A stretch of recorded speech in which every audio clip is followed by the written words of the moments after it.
സന്ദേശം നാം ശ്രദ്ധിച്ചുകൊണ്ടിരിക്കുകയായിരുന്നു. നമ്മുടെ വാഴ്ത്തപ്പെട്ട കർത്താവിന്റെ ലോകത്തിലേക്കുള്ള വരവും ക്രൂശിലെ മരണവും അടക്കവും പുനരുത്ഥാനവും സ്വർഗാരോഹണവും പൗരോഹിത്യ ശുശ്രൂഷയും താമസിയാതെയുള്ള മടങ്ങിവരവും സംബന്ധിച്ച വിഷയങ്ങളാണ് നാം സവിസ്തരമായി കേട്ടുകൊണ്ടിരുന്നത്. കേൾക്കപ്പെട്ട അവതരങ്ങളുടെ മുൻപിൽ നമ്മെ തന്നെ പരിശോധിപ്പാൻ ഇന്നു രാത്രിയും വലിയവനായ കർത്താവിനോട് ബന്ധപ്പെടുവാൻ ഹൃദയങ്ങൾക്കിടയാകട്ടെ എന്ന് ഞാൻ ആത്മാർത്ഥമായി പ്രാർത്ഥിക്കുകയാണ്. ശേഷിച്ച ചുരുങ്ങിയ മിനിറ്റുകൾ അല്പം ചില കാര്യങ്ങൾ വേഗത്തിൽ പറഞ്ഞ് അവസാനിപ്പിക്കാമെന്ന് കരുതുകയാണ്. ദൈവം നമ്മെ പ്രത്യേകം സഹായിക്കട്ടെ. വെളിപ്പാട് പുസ്തകത്തിലെ ഒരു ഭാഗമാണ് നാം ഇവിടെ വായിച്ചത്. അനേകം വെളിപ്പാട് പുസ്തകം വായിക്കുമെന്ന് എനിക്ക് സംശയമുണ്ട്. പലയിടത്തും ഉൽപ്പത്തി പുസ്തകവും വെളിപ്പാട് പുസ്തകവും അധികം വായിക്കാറില്ല.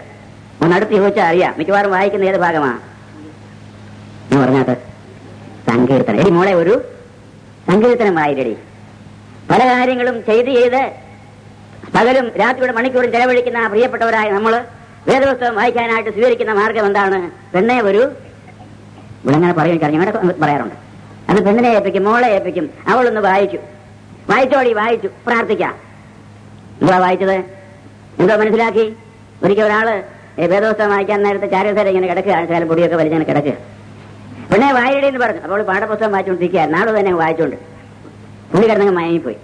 കുറച്ച് കഴിഞ്ഞപ്പോൾ വായിച്ചോടി, ഞാൻ വായിച്ചു, എന്നാ പ്രാർത്ഥിക്കാം. ഇത് ഒറ്റപ്പെട്ട കാര്യമല്ല, ഒരിടത്തെ കാര്യമല്ല. സാധാരണ ഭവനങ്ങളിലെ വേദപുസ്തകം ശരിയായി വായിക്കുന്ന ഒരു നഗ്ന സത്യമാണെന്ന് ഞാൻ പറയട്ടെ. ഇവിടെയുള്ള കുന്നത്തൂരിലെ എന്റെ പ്രിയപ്പെട്ട സഹോദര സഹോദരിമാരെ, ദൈവത്തിന്റെ വചനം ശാന്തമായി വായിക്കുവാൻ, ഭവനത്തിലുള്ള എല്ലാവരും ഒരുമിച്ചിരുന്ന് വേദപുസ്തകം എല്ലാ കരങ്ങളിലും ഉണ്ടായിരിക്കാൻ, അതിലെ ഭാഗങ്ങൾ അതേ തുടർമാനമായിട്ട് വായിച്ച് ധ്യാനിക്കുവാൻ നാം സമയമെടുക്കേണ്ടതാണ്. ഇവിടെ എന്താ വായിച്ചു കേട്ടത്? ഞാൻ വേഗം പറയട്ടെ. എന്താ വായിച്ചത്? ഏത് പുസ്തകം എത്ര അധ്യായം എത്ര വാക്യമാണ്? വെളിപ്പാട് മറക്കരുത് കേട്ടോ, പലതും മറന്നാലും വാക്യം മറക്കരുത്. വെളിപ്പാട് പുസ്തകം 1-ാം അധ്യായം 3-ാം വാക്യം. എന്താ വായിച്ചത്? ഈ പ്രവചനത്തിന്റെ വാക്കുകളെ വായിച്ച് കേൾപ്പിക്കുന്നവനും അതിലെഴുതിയിരിക്കുന്നത് പ്രമാണിക്കുന്നവനും ഭാഗ്യവാൻ. ഇതെന്താണ്? ഞാൻ പറഞ്ഞു 2 പുസ്തകം സാധാരണ വായിക്കരുത്. ഏതൊക്കെയാ? ഉറക്കമൊന്ന് പോട്ടെ, ആരും പറഞ്ഞല്ല, എനിക്കറിയാം. വെളിപ്പാടും ഉൽപ്പത്തിയും എന്തുകൊണ്ട് വായിക്കാൻ മടിക്കുന്നു? ഉൽപ്പത്തിയിൽ എന്താ പ്രധാന വിഷയം? സാത്താന്റെ പ്രവേശനവും മനുഷ്യവർഗത്തിന്റെ അധപ്പതനവും. വെളിപ്പാടിൽ അവന്റെ അവസാനം, അവനെ എന്നേക്കുമായി തള്ളുന്ന ആ ഭയങ്കരമായ ചരിത്രം വെളിപ്പാടിൽ പറയുന്നുണ്ട്. അതുകൊണ്ട് ഇത് രണ്ടും വായിക്കാൻ അവൻ പറയും. അത് വായിക്കണ്ട അടി മോളെ, നീ ഒരു സങ്കീർത്തനമായി 23-ാം കേട്ടോ, ഏറ്റവും നല്ലതാ 23-ാം സങ്കീർത്തനം വായിച്ചാൽ മതി. നീ ഉൽപ്പത്തിയും വായിക്കണ്ട, വെളിപ്പാടും. പിന്നെ അതിനൊക്കെ നേരം കളയാൻ നമുക്ക് സമയമുണ്ടോടി? എന്തെല്ലാം കാര്യമാ കിടക്കുന്നത്. ഉൽപ്പത്തി വായിക്കാൻ അതിനകത്ത് ഒന്നും മനസ്സിലാകുകയില്ല. വെളിപ്പാടാണെങ്കിലോ ഒന്നും തിരിയില്ല. കർത്താവ് പറഞ്ഞു ഈ പ്രവചനത്തിന്റെ വാക്കുകൾ എന്താണ്? വെളിപ്പാട് പുസ്തകം പ്രവചനമാണ്. ഞാൻ സംഗ്രഹിച്ച് പറയട്ടെ. വേദപുസ്തകത്തിൽ എത്ര പുസ്തകമുണ്ട്?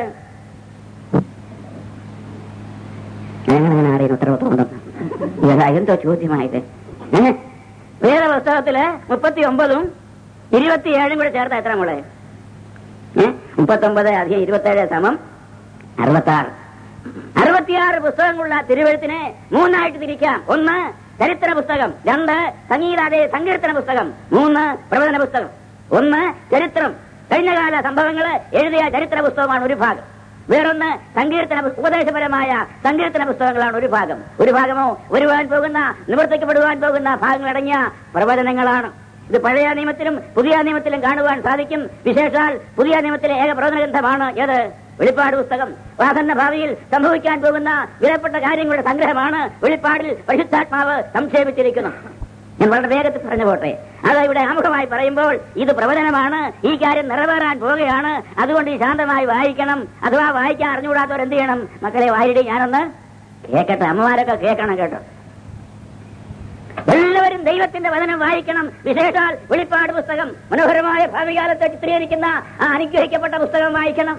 അത് കേൾക്കണം. അതിലെ സത്യങ്ങള് അനുസരിക്കണം. അനുസരിച്ച് എന്തുണ്ടാവുന്ന പറഞ്ഞേ അവര് ഭാഗ്യവാന്മാരാണ്. നമുക്കൊക്കെ വേണ്ടി എത്ര ഭാഗ്യവാന്മാരാകും. ലോട്ടറി ടിക്കറ്റുകാർ വിളിച്ചു പറയും എന്താ? ഭാഗ്യവാന്മാരെയും ഭാഗ്യവതികളെയും തെരഞ്ഞെടുക്കുന്ന ലോട്ടറി ഇതാ നടന്നു നീങ്ങുന്നു, പറന്നു വരുന്നു. 2 രൂപ മുടക്കിയാൽ എത്ര കിട്ടും?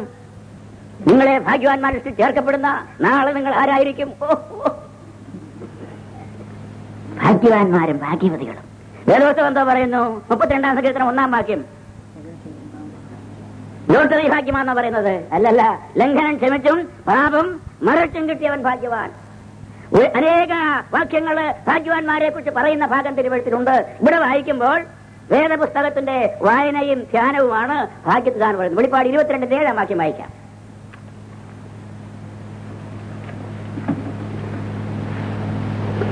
ഇതാ ഞാൻ വേഗത്തിൽ വരുന്നു, ഈ പുസ്തകത്തിലെ പ്രവചനം പ്രമാണിക്കുന്നവൻ ഭാഗ്യവാൻ എന്ന് പറഞ്ഞു. 1:3 വായിച്ചു.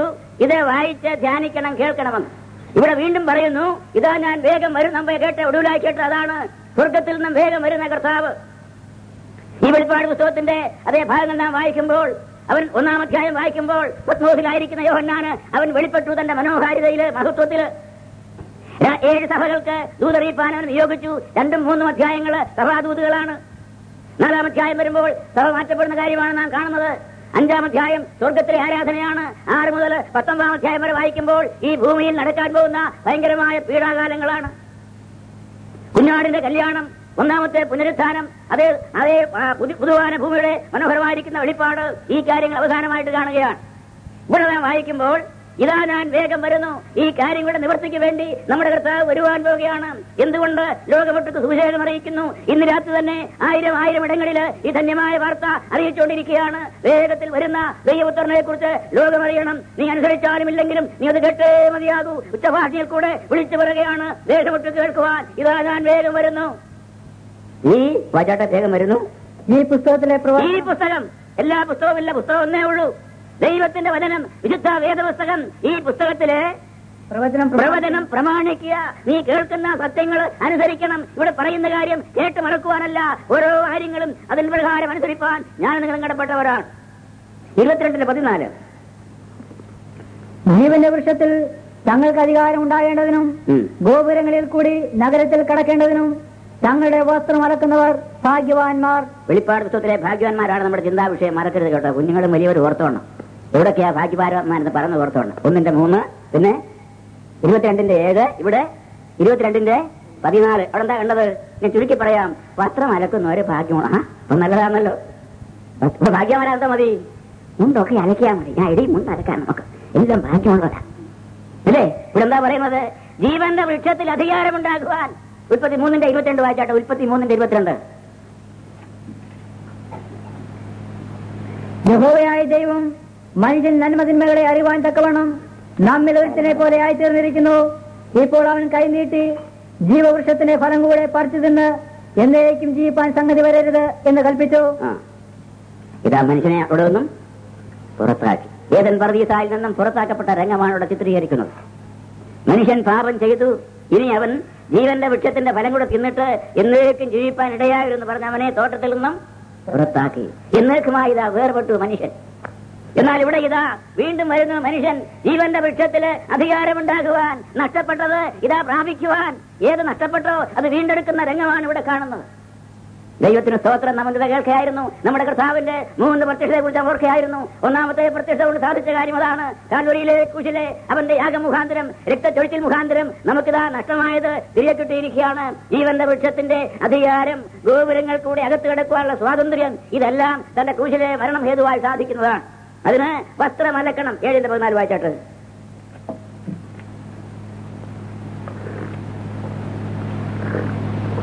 യജമാനൻ അറിയുമല്ലോ എന്ന് ഞാൻ പറഞ്ഞതിന് അവൻ എന്നോട് പറഞ്ഞത്, ഇവർ മഹാകഷ്ടത്തിൽ നിന്ന് വന്നവർ കുഞ്ഞാടിന്റെ രക്തത്തിൽ തങ്ങളുടെ അങ്കി അലക്കി വെളുപ്പിച്ചിരിക്കുന്നു. കുഞ്ഞാടിന്റെ രക്തത്തിലാണിത് വെളുക്കേണ്ടത്, അല്ലാതെ ഇവിടുത്തെ വെള്ളത്തിലൊന്നും അല്ല കേട്ടോ. പൈപ്പ് വെള്ളത്തിലോ പുഴയിലെ വെള്ളത്തിലോ തോട്ടിലോ ഒന്നുമല്ല. പിന്നെയോ കുഞ്ഞാട്ടിന്റെ വിലയേറിയ നീണത്തിൽ, കുഞ്ഞാട്ടിന്റെ വിലയേറിയ നീണത്തിൽ മറഞ്ഞു ഞാൻ രക്ഷിക്കപ്പെട്ട രക്ഷണത്തിൽ, മറഞ്ഞു ഞാൻ രക്ഷിക്കപ്പെട്ട രക്ഷണത്തിൽ. കുഞ്ഞാടിന്റെ രക്തമാണ് അവന്റെ പുത്രനായ യേശുവിന്റെ രക്തം. 1 യോഹന്നാൻ 1:7. അവന്റെ പുത്രനായ യേശുവിന്റെ രക്തം സകല പാപവും പോക്കി നമ്മെ ശുദ്ധീകരിക്കുന്നു. യാതൊരു കർമ്മം കൊണ്ടും സാധിക്കാത്ത കാര്യം, യാതൊരു അതേ പ്രമാണം കൊണ്ടും സാധിക്കാത്ത കാര്യം ദൈവപുത്രന്റെ കുശലേ മരണത്തിൽ സാധിച്ചു കഴിഞ്ഞിരിക്കുന്നു. സ്വർഗത്തിലെത്തിയ ജനം ഒന്നിച്ച് പറയുകയാണ്, എന്താ ഞങ്ങൾ വരുവാൻ കാരണം എന്താണ്? കുഞ്ഞാടിന്റെ രക്തത്തിൽ തങ്ങളുടെ അങ്കി അലക്കി വെളുപ്പിച്ചിരിക്കുന്നു. ഞാനും നിങ്ങളും സ്വർഗത്തിലെത്തുമ്പോൾ നമുക്ക് പറയാം, വേറൊന്നുമില്ല കർത്താവേ, നിന്റെ മരണത്തിൽ ഞങ്ങൾ വിശ്വസിച്ചു. എല്ലാവരും ഒരുപോലെ പറയും, രക്ഷ ദൈവത്തിന്റെയും കുഞ്ഞാടിന്റെയും ദാനമാണ്.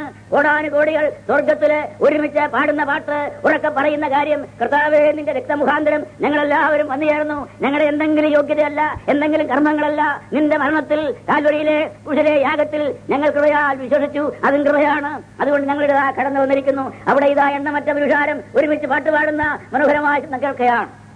എന്താണ് കേൾക്കുന്നത്? ഞാൻ കടന്നു കാരണം കുഞ്ഞാടിന്റെ തങ്ങളുടെ അങ്കി അലക്കി വെളുപ്പിച്ചു. ഈ ശബ്ദം കേൾക്കുന്ന പ്രിയരെ, നിങ്ങളുടെ അങ്കി ഈ നിലയിൽ വെളുത്തതാണോ? നിങ്ങളുടെ ജീവിതം ഈ നില വിശുദ്ധമായിട്ടുണ്ടോ? നിങ്ങളുടെ ഹൃദയത്തിൽ ഇത് തളിക്കപ്പെട്ടിട്ടുണ്ടോ? നിങ്ങളുടെ ഹൃദയം ശുദ്ധമാകുവാൻ ദൈവപുത്രന്റെ മരണമുഖാന്തരം ദൈവം ഒരുക്കിയ മഹാരക്ഷ, ക്രൂശിൽ ഒരിക്കലായിട്ട് എന്നേക്കുമായിട്ട് സാധിച്ച മഹാരക്ഷ സ്വന്തമായി കാണുവാൻ ഭാഗ്യം ലഭിച്ചവര് ആണ് ഭാഗ്യവാന്മാർ. ഇന്ന് രാത്രി എന്നെ കേൾക്കുന്നവരെ, ഈ രാത്രി ഉറങ്ങുന്നതിന് മുൻപ്, തിരിഞ്ഞു പോകുന്നതിന് മുമ്പ് ഒരു തീരുമാനം എടുത്തു പോകണം. ഞാൻ പാപക്കറയുമായി വന്നിരിക്കുകയാണ്, സമാധാനമില്ലാതെ വന്നിരിക്കുകയാണ്, ആശ്വാസമറ്റവരും അറ്റോളുമാണ് കർത്താവേ. എന്നാൽ ഞാൻ കേൾക്കുന്നു, എന്നെ മുഴുവനായി സ്വീകരിക്കുന്ന നിന്റെ രക്തത്തിനായി സ്തോത്രം, ദൈവപുത്രന്റെ മരണത്തിനുമായി സ്തോത്രം. അവന്റെ കൈകാലുകൾ ആണികൾ കേൾപ്പിച്ചു കൊടുത്തു, അവന്റെ തലയിൽ മുക്കിടം വെച്ച് അടിച്ചു, ആ മുഖത്തെ രോമം പറിച്ചു, ആ മുഖത്ത് തുപ്പി, ആ ചങ്കിൽ കുന്തം കുത്തിയിറക്കി, ആ രക്തം മുഴുവനായിട്ട് ഊറ്റി. അതുകൊണ്ടാണ് ഒടുവിലായി പറഞ്ഞത്, സകലവും നിവൃത്തിയായി, മനുഷ്യവർഗത്തിന്റെ പാപത്തിന്റെ പരിഹാരം പൂർണ്ണമായി നിറവേറി. ഇന്ന് ഞങ്ങൾ യാത്ര ചെയ്യുമ്പോൾ ഒരാളുമായിട്ട് സംസാരിച്ചു. അപ്പൊ പറഞ്ഞു, ഇത് രക്ഷിക്കപ്പെട്ടതാണോ എന്ന്. അങ്ങനെ ആർക്ക് പറയാൻ കഴിയും? ആർക്ക് പറയാൻ രക്ഷിക്കപ്പെട്ടെന്ന്? ഞാൻ പറഞ്ഞു, എനിക്ക് പറയാം. ഇവിടെ അങ്ങനെ പറയാം. അനേകരുണ്ടെങ്കിൽ ദൈവത്തെ സ്തുതിക്കുകയാണ്.